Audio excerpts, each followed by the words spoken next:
사도신경으로 우리의 신앙을 고백하겠습니다. 나는 전능하신 아버지 하나님 전지의 창조주를 믿습니다. 나는 그의 유일하신 아들 우리 주 예수 그리스도를 믿습니다. 그는 성령으로 잉태되어 동정녀 마리아에게서 나시고 본디오 빌라도에게 고난을 받아 십자가에 못 박혀 죽으시고 장사된 지 사흘 만에 죽은 자 가운데서 다시 살아나셨으며 하늘에 오르시어 전능하신 아버지 하나님 우편에 앉아 계시다가 거기로부터 살아있는 자와 죽은 자를 심판하러 오십니다. 나는 성령을 믿으며 거룩한 공교회와 성도의 교제와 죄를 용서받는 것과 몸의 부활과 영생을 믿습니다. 아멘. 하나님께서 오늘 우리에게 주시는 말씀은 이사야 3장입니다. 구약 성경 970쪽 이사야 3장 말씀을 교독하겠습니다. 보라, 주 만군의 여호와께서 예루살렘과 유다가 의뢰하며 의지하는 것을 제하여 버리시되 곧 그가 의지하는 모든 양식과 그가 의지하는 모든 물과 용사와 전사와 재판관과 선지자와 복술자와 장로와 50부장과 귀인과 모사와 정교한 장인과 능란한 요술자를 그리하실 것이며 그가 또 소년들을 그들의 고관으로 삼으시며 아이들이 그들을 다스리게 하시리니 백성이 서로 학대하며 각기 이웃을 잔해하며 아이가 노인에게 비천한 자가 존귀한 자에게 교만할 것이며 혹시 사람이 자기 아버지 집에서 자기의 형제를 붙잡고 말하기를 내게는 겉옷이 있으니 너는 우리의 통치자가 되어 이 폐허를 내 손 아래에 두라 할 것이면 그날에 그가 소리를 높여 이르기를 나는 고치는 자가 되지 아니하겠노라. 내 집에는 양식도 없고 의복도 없으니 너희는 나를 백성의 통치자 삼지 말라 하리라. 예루살렘이 멸망하였고 유다가 엎드러졌음은 그들의 언어와 행위가 여호와를 거역하여 그의 영광의 눈을 범하였음이라. 그들의 안색이 불리하게 증거하며 그들의 죄를 말해주고 숨기지 못함이 소돔과 고모라 같으니 그들의 영혼의 화가 있을진저 그들이 재앙을 자취하였도다. 너희는 의인에게 복이 있으리라 말하라. 그들은 그들의 행위의 열매를 먹을 것이요 악인에게는 화가 있으리니 이는 그의 손으로 행한 대로 그가 보응을 받을 것임이니라. 내 백성을 학대하는 자는 아이요 다스리는 자는 여자들이라. 내 백성이여 내 인도자들이 너를 유혹하여 네가 다닐 길을 어지럽히느니라. 여호와께서 변론하러 일어나시며 백성들을 심판하려고 서시도다. 여호와께서 자기 백성의 장로들과 고관들을 심문하러 오시리니 포도원을 삼킨 자는 너희이며 가난한 자에게서 탈취한 물건이 너희의 집에 있도다. 어찌하여 너희가 내 백성을 짓밟으며 가난한 자의 얼굴에 맷돌질 하느냐. 주 만군의 여호와 내가 말하였느니라 하시도다. 여호와께서 또 말씀하시되 시온의 딸들아 교만하여 정을 통하는 눈으로 다니며 아기작거려 걸으며 발로는 쟁쟁한 소리를 낸다 하시도다. 그러므로 주께서 시온의 딸들의 정수리에 딱지가 생기게 하시며 여호와께서 그들의 하체가 드러나게 하시리라. 주께서 그 날에 그들이 장식한 발목고리와 머리에 망사와 반달 장식과 귀고리와 팔목고리와 얼굴 가리개와 화관과 발목 사슬과 띠와 향압과 호신부와 반지와 코고리와 예복과 겉옷과 목도리와 손주머니와 손거울과 세마포 옷과 머리 수건과 너울을 제하시리니 그때에 썩은 냄새가 향기를 대신하고 노끈이 띠를 대신하고 대머리가 숱한 머리털을 대신하고 굵은 배 옷이 화려한 옷을 대신하고 수치스러운 흔적이 아름다움을 대신할 것이며 너희의 장정은 칼에 너희의 용사는 전란에 망할 것이며 그 성문은 슬퍼하며 곡할 것이요 시온은 황폐하여 땅에 앉으리라. 아멘. 하나님께서는 하나님을 떠난 사람들의 모습, 비록 하나님의 백성들로 부름 받았다 할지라도 하나님을 등지고 떠난 이 유다 백성들의 처참한 모습, 그 안타까운 모습에 대해서 이사야 선지자를 통해서 말씀하고 있습니다. 먼저 하나님께서는 이사야 선지자를 통해서 그들이 의지하던 것, 그들이 정말 이걸 꼭 붙들어야 되겠다고 생각하면서 마치 인생의 목적처럼 여겼던 것들을 다 제거해 버리시겠다, 그렇게 말씀하고 있습니다. 1절 말씀 함께 읽겠습니다. 보라, 주 만군의 여호와께서 예루살렘과 유다가 의뢰하며 의지하는 것을 제하여 버리시되 곧 그가 의지하는 모든 양식과 그가 의지하는 모든 물과. 아멘.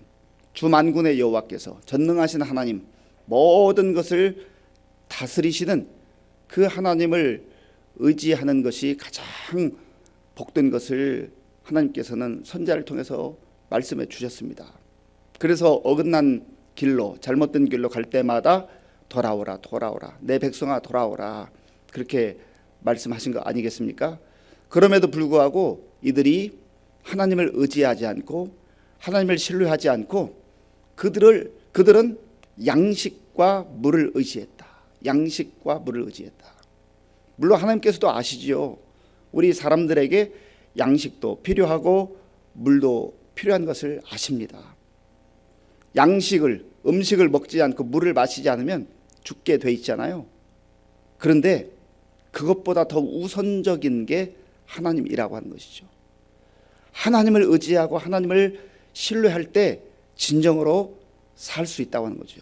그리고 그것이 가장 복된 삶이요, 잘 사는 삶이라고 하는 겁니다. 왜냐하면 이 양식과 물은 어디서 오는 것입니까? 이 양식과 물이라고 하는 것도 하나님이 주시는 것 아니겠어요? 하나님의 은혜 아니겠어요? 그런데 양식과 물을 공급해 주시는, 우리의 생명을 유지시킬 수 있는 이 양식과 물을 주시는 분이 하나님이심에도 불구하고 그들은 하나님을 의지하지 않고 하나님을 신뢰하지 않고 이 양식과 물을 의지하고 살았다 하는 것이죠. 오늘 저와 여러분들 어떤가요?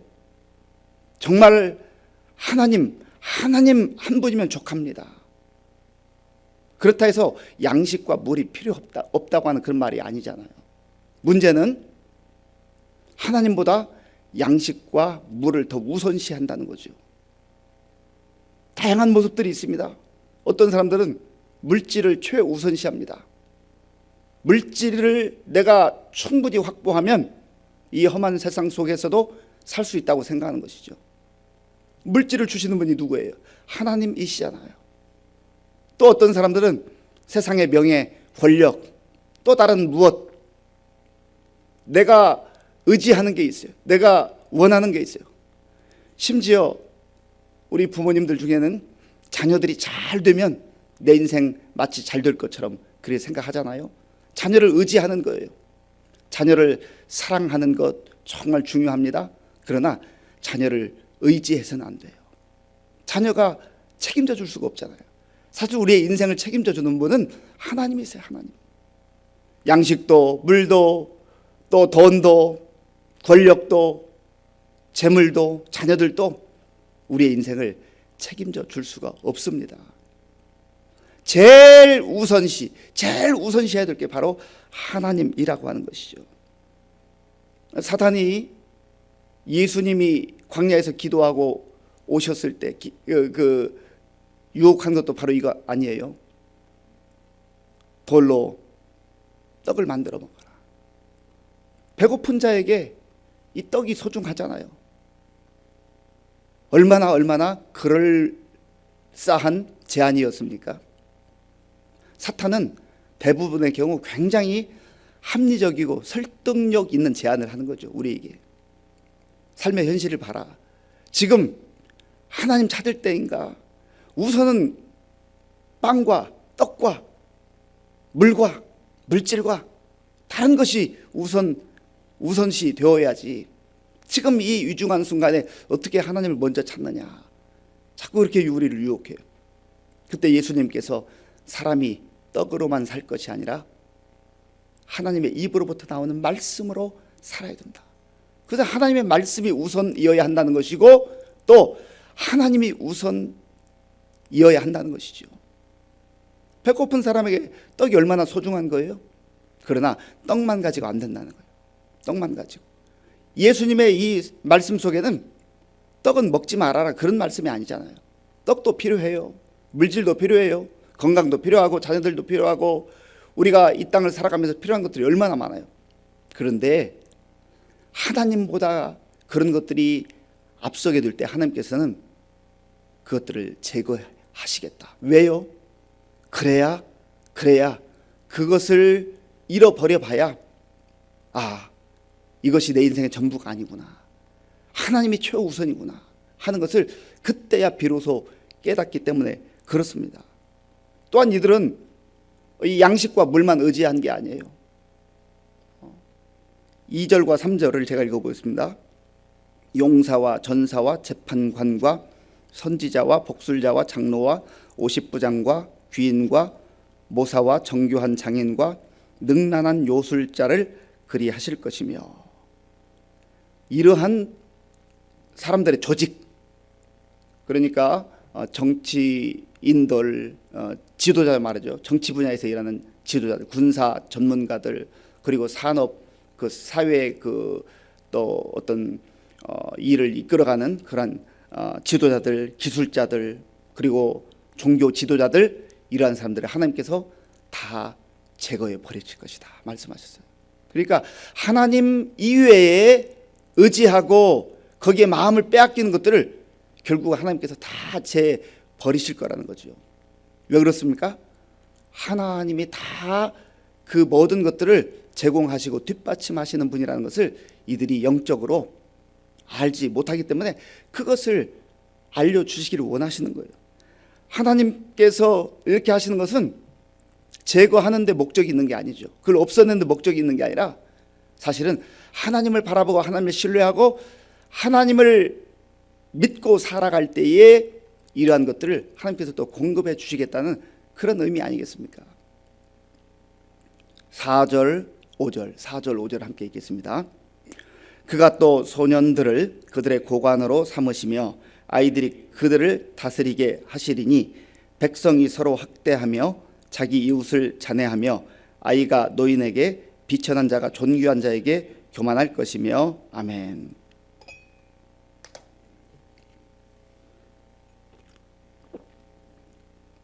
이들이 의지했던, 그리고 이들이 지도자로 세웠던 이 모든 사회 질서를 하나님께서 완전히 다 허무시겠다는 것이죠.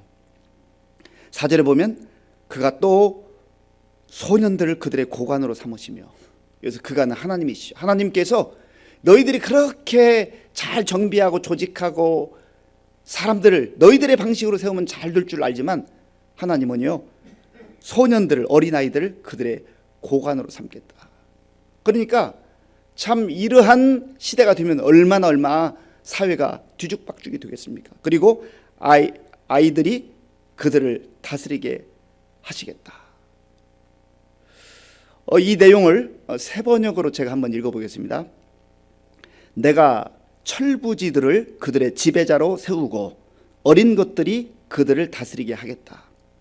철부지가 지도자가 돼봐요. 어떻게 되겠습니까? 참 답답한 그런 사회가 되지 않겠어요? 무질서한 사회가 되지 않겠어요? 그리고 어린 것들이 그들을 다스리게 하겠다. 유치하고 미성숙하고 분별력이 없는 그런 어린 아이들이 다스린다고 생각하면 얼마나 끔찍한 일이 되겠습니까? 영적으로 그들이 그런 혼란 가운데 빠질 수밖에 없다는 거예요. 하나님 떠나고 하나님 의지하지 않고 세상 것 의지할 때에 그렇게 될 수밖에 없다고 하는 것이죠. 5절에 보면 백성이 서로 학대하며 각기 이웃을 잔해하며 아이가 노인에게 비천한 자가 존귀한 자에게 교만할 것이며. 백성이 서로 학대하고 서로 사랑하고 아껴주고 격려하고 위로하는 그런 공동체가 하나님의 공동체, 하나님 기뻐하는 공동체 아니겠어요? 영적 질서가 무너질 때에 가정도 사회도 이렇게 될 수밖에 없다고 하는 거예요. 하나님을 떠난 인생이 이렇게 무질서하게 무너질 수밖에 없다고 하는 것이죠. 아이가 노인을 조롱하고 비천한 자가 존귀한 자 앞에서 교만하고, 이렇게 되면 어떻게 되겠어요? 하나님께서는 이러한 모습들을 이사야를 통해서 보라는 거예요. 지금 영적 상황들을 보라는 거예요. 사람들이 얼마나 어리석고 무지합니까? 얼마나 연약합니까? 하나님이 말씀을 통해서 보여주시지 않으면 보지를 못해요. 우리가 대단한 것 같아도 내 몸속에서 지금 무슨 일이 일어나고 있는지 모르잖아요. 세계 최고의 명의라 해도 자기 몸속에서 일어나는 일들을 알 수가 없어요. 멀리 있는 것도 아니에요. 내 몸속에서 일어나는 일도 알지 못하는 연약한 인간이 하나님 앞에서 교만하고 방자하고 오만하고 그러면 되겠냐 말이죠. 바로 이것을 하나님께서 이사야 선지자를 통해서 안타까운 마음으로 말씀하고 있는 것입니다. 이 예루살렘과 유다가 멸망하게 된 이유가 무엇인가? 그 8절에 나오는데요. 우리 8절을 함께 읽겠습니다. 예루살렘이 멸망하였고 유다가 엎드러졌음은 그들의 언어와 행위가 여호와를 거역하여 그의 영광의 눈을 범하였음이라. 아멘. 이 선지자들이 하나님의 말씀을 선포할 때 상당히 많은 분량이 하나님의 진노와 심판에 관한 것입니다. 사실 선지자 입장에서도 위로하고 격려하고 축복하고 그렇게 하면 얼마나 좋겠어요. 그런데 지금 속은 다 썩어져 가고 그리고 병들어 있는데 괜찮다, 문제없다, 그렇게 선포한다면 거짓 선지자가 되는 것이죠. 아프지만 힘들지만 이 영적 상황에 대해서, 현상에 대해서 분명하게 선포를 하는 것이죠. 왜냐하면 이것이 바로 하나님의 마음이기 때문에 그래요. 이걸 분명하게 알아야 된다는 거예요. 이것을 알지 못하면 회개하지 않는 거예요. 돌아오지 않는 거예요. 예루살렘 그리고 유다가 멸망하고 엎드러진 이유는 그들의 말과 행위가 하나님을 거역했기 때문이다. 말과 행위, 말로 하나님을 조롱하고 하나님을 무시하고, 그리고 그것이 행위로, 삶으로 또 그대로 고스란히 나타났다는 것이죠. 하나님 없는 삶, 하나님 무시한 삶, 하나님을 떠난 삶으로 인하여서 그 예루살렘이 그리고 유다가 멸망하게 된다 하는 이 하나님의 안타까운 마음이 담겨져 있는 말씀 아니겠어요? 이 말씀 역시 제가 세 번역을 한번 읽어보겠습니다. 드디어 예루살렘이 넘어지고 유다는 쓰러진다. 그들이 말과 행동으로 주님께 대항하며 하나님의 영광스러운 현존을 모독하였기 때문이다. 그래서 죄를 범하고 하나님을 무시하면서도 이들이 영적으로 뻔뻔한 가운데에 마치 잘 사는 것처럼 오만한 태도로 그렇게 살아가고 있을 때 하나님께서 선지자를 통해서 이 영적 상황을 말씀하고 빨리 주께로 돌아오라, 빨리 주께로 돌아오라, 그렇게 말씀하시는 것이죠. 그래서 이들이 정말 돌아오지 않을 때 하나님이 마치 재판장처럼 그 재판장에 서셔서 이들을 심판하시겠다. 13절에 그 말씀이 있습니다. 13절 제가 읽어보겠습니다. 여호와께서 변론하러 일어나시며 백성들을 심판하려고 서시도다. 아멘. 그리고 16절부터 마지막 절까지는 굉장히 긴 분량으로 이 당시에 여성들이 얼마나 외모를 중시하고 외모를 치장했는지 그런 내용들에서 아주 구체적으로 설명을 하고 있습니다. 마음을 하나님의 말씀으로, 하나님의 진리로 단장하고 하나님 앞에서 거룩한 백성으로 살아야 되는데 속은 썩어져 있고 문드러져 있고 그리고 악취가 나고, 그럼에도 불구하고 이들은 겉모양은 아주 화려하게 그렇게 치장하고 살았다. 포장지는 멋있어 보이는데 하나님께서는 너희들의 그 속 내용이, 삶이 악취가 난다, 그리고 수치스럽다, 그리고 이 모습은 너무나 안타까운 모습이다라고 하는 것을 말씀하고 있습니다. 그래서 24절 보십시오. 24절 같이 읽어볼까요? 그때에 썩은 냄새가 향기를 대신하고 노끈이 띠를 대신하고 대머리가 숱한 머리털을 대신하고 굵은 베옷이 화려한 옷을 대신하고 수치스러운 흔적이 아름다움을 대신할 것이며. 아멘. 썩은 냄새가 나고 수치스러운 모습이고 이러한 모습이 지금 영적 상황이다. 그러니 빨리 회개하고 주님께 돌아오라. 주님을 의지하라. 주님만 신뢰하라 하는 것을 촉구하고 있는 것입니다. 사랑하는 성도 여러분, 오늘 이 말씀을 당시에 유대인들에게만 주셨던 말씀이라고 생각하지 말고 오늘 나에게 주시는 말씀으로 받고 나의 영적 상황, 영적 상태가 어떠한가. 하나님보다 양식과 물을 위해서 살아가고 그것을 최우선시하는 그런 모습들이 있다면 빨리 최우선 제1의 자리에 하나님을 둬야 되지 않겠어요? 하나님을 신뢰해야 되지 않겠어요?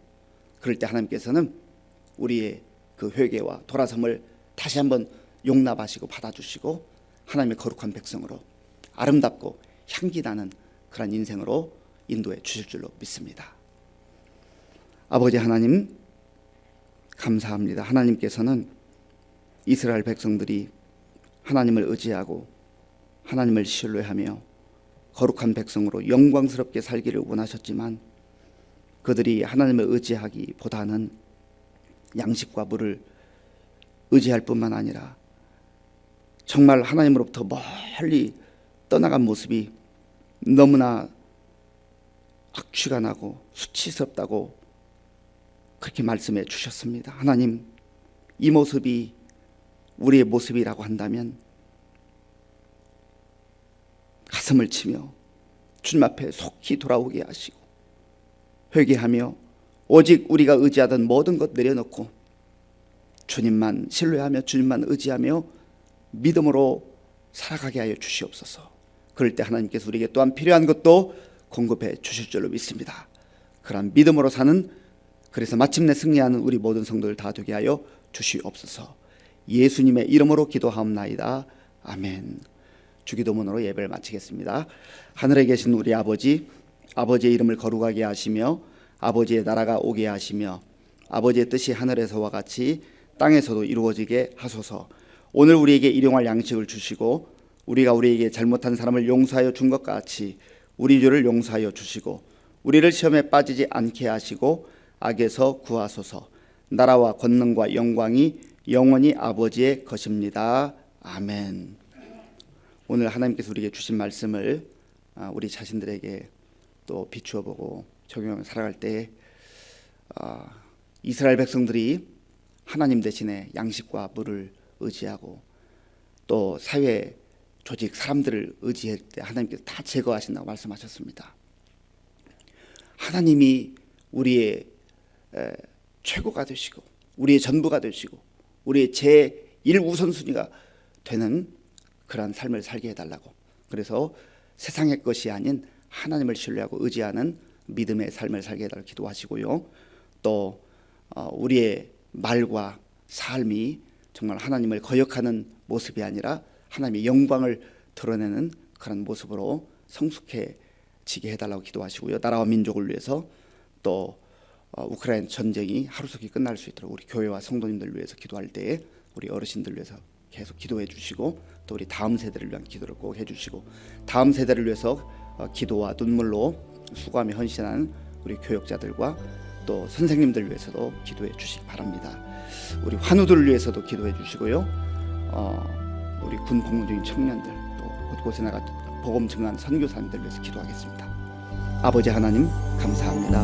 하나님께서 은혜를 베풀어 주셔서 오늘 우리에게 복된 날 허락해 주시고 먼저 하나님께 우리의 마음과 또 뜻을 다하여 예배드리며 말씀 듣고 기도할 수 있도록 인도하여 주셔서 감사합니다. 하나님은 하나님의 백성들이 하나님의 자녀들이 거룩하고 복되게 살기를 원하시고 하나님 우리가 어긋난 길로 갈 때마다 끊임없이 말씀을 다시금 들려주시고 말씀을 붙들고 하나님께로 돌아오라고 그렇게 권면하시고 말씀하시는 줄 믿습니다. 하나님, 예루살렘과 유다 백성들이 하나님보다 양식과 물을 의지하며 또 세상의 것 의지할 때 하나님께서 때가 되면 그 모든 것들을 다 제거하신다고 그렇게 말씀하셨습니다. 하나님 아버지요, 하나님을 신뢰하고 하나님을 의지할 수 있도록 우리의 마음과 생각을 붙잡아 주시옵소서. 하나님 아버지, 하나님보다